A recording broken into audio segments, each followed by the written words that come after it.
Michael Myers was not born the monster we know today. He began as a boy who would sit silently by the window, staring endlessly, not at the children playing outside, not at the leaves drifting in the wind, not at the world he lived in. What Michael saw in that glass was his own reflection. Behind those eyes there was nothing, no spark, no warmth, just an empty void that grew darker with each passing day. People thought he was just quiet, strange, maybe even shy. But Michael wasn't looking outward. He was looking inward. He was staring into himself. And what he saw was a soul twisted by hatred, a storm that no one else could hear.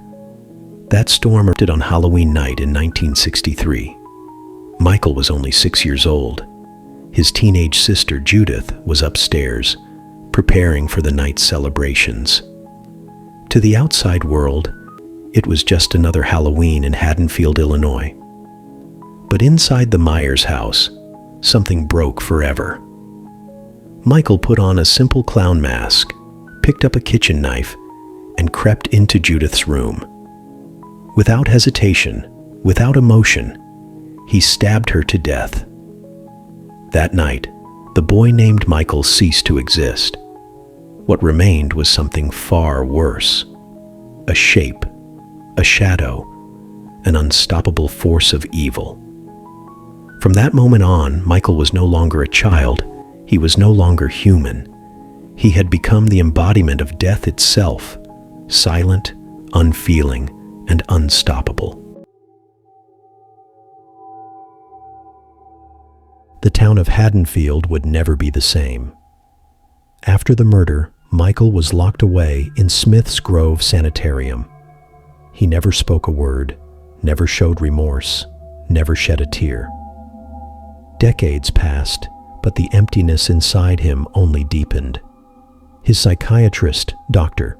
Samuel Loomis, tried to understand him, but quickly realized the horrifying truth. Michael wasn't sick. He wasn't insane in any way that could be cured. He was something far darker. Loomis described him with two chilling words: pure evil. 15 years later, in 1978, that evil was unleashed. Michael escaped Smith's Grove, stole a mask and a knife, and returned to his hometown. His target, a teenage girl named Laurie Strode. Halloween night fell quiet, but in the shadows, death moved. Laurie's friends were stalked and butchered one by one, Michael's heavy breathing and blank mask haunting every frame of that night. Laurie fought with everything she had, surviving only by sheer will. Dr. Loomis arrived just in time to shoot Michael 6 times, sending him crashing off a balcony. But when Loomis looked again, Michael's body was gone. The boogeyman had vanished into the night, and he wasn't finished. That same evening, Laurie was rushed to Haddonfield Memorial Hospital. Michael followed, cutting down nurses, doctors, and guards. It was there that Laurie learned a chilling secret. She was Michael's sister, his last surviving family. Michael's obsession with her wasn't random. It was destiny. In a final, desperate act, Dr. Loomis ignited an explosion that engulfed both him and Michael in flames. For a moment, it seemed the nightmare was over. But evil doesn't die. Years passed. Laurie was believed dead, but she had left behind a daughter, Jamie Lloyd. Michael awoke from a coma, and his murderous instinct led him directly to her. Once again, Loomis returned, scarred but determined, trying to protect the child. But in the end, the evil inside Michael seemed to spread. Jamie, still a child herself, was overtaken by a darkness she couldn't control, echoing her uncle's curse with her own violent act. Michael's story grew darker with each return. He was no longer simply a killer. His evil was tied to something ancient, something called the Curse of Thorn. This supernatural force bound him to a cycle of blood, compelling him to kill his own family. Jamie, now a teenager, was murdered, but her infant child survived, hidden away by Tommy Doyle, the boy Laurie had once babysat on that first terrible Halloween night. Michael's rampage seemed endless, his humanity long gone. But the story shifted again. Laurie Strode returned. She had faked her death and built a new life under a new name, raising a son while hiding from her brother. But Michael always finds his prey. 20 years after the night that defined her life, Laurie faced him again. This time, she didn't run. This time, she fought with fury, and in an act of final defiance, she decapitated him. The nightmare was over. Or so she thought. Evil had tricked her.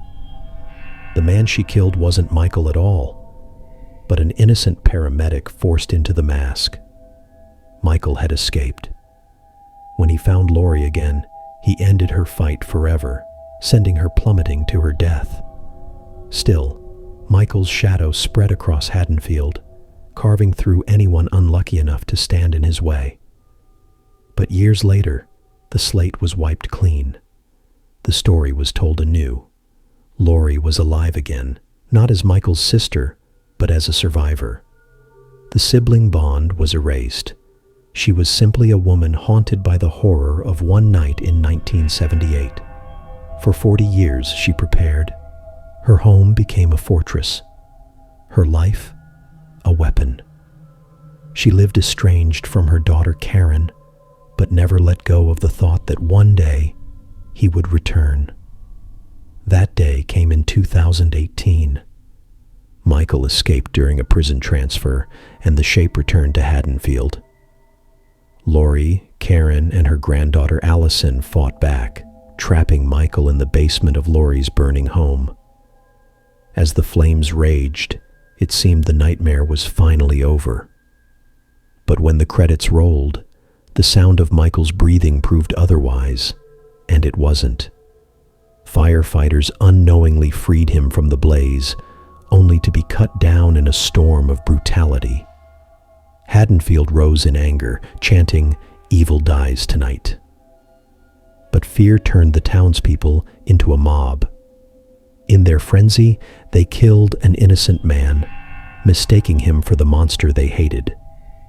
Meanwhile, Michael grew stronger, feeding on the chaos, cutting down the mob with horrifying precision.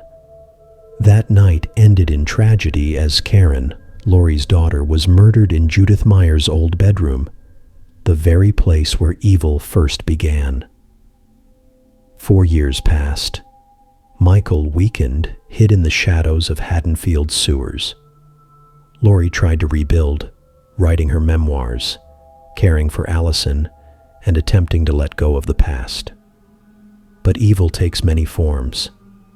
This time, it found Corey Cunningham, a young man broken by the town's judgment after a tragic accident. Drawn to Michael, Corey became his reflection, wearing the mask, wielding the knife, proving that evil is never destroyed, it only changes shape. But in the end, there was only one true shape. Michael returned for a final confrontation with Laurie.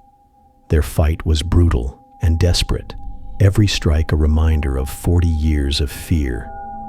Laurie, bloodied but unbroken, pinned him to a table. With Allison's help, she slit his throat and ensured that this time there would be no escape. To make certain the nightmare ended, Haddonfield carried his body through the streets and fed it into an industrial shredder. The people watched as the boogeyman was reduced to nothing. Laurie closed her story with a chilling truth. Evil doesn't die. It never has. It only changes form, living in anger, in fear, in hatred. But for her, at last, the nightmare was over. After more than 40 years, the story of Michael Myers had ended. Sometimes, evil is not born, it is made. Michael Myers began as a 6-year-old child, innocent in appearance, but consumed by something no one could understand. If there had been someone to guide him, someone to teach him right from wrong, perhaps his story would have been different. But instead, that child grew into the shape, a devil in human form, a reminder that the most frightening monsters of all are the ones that were once human.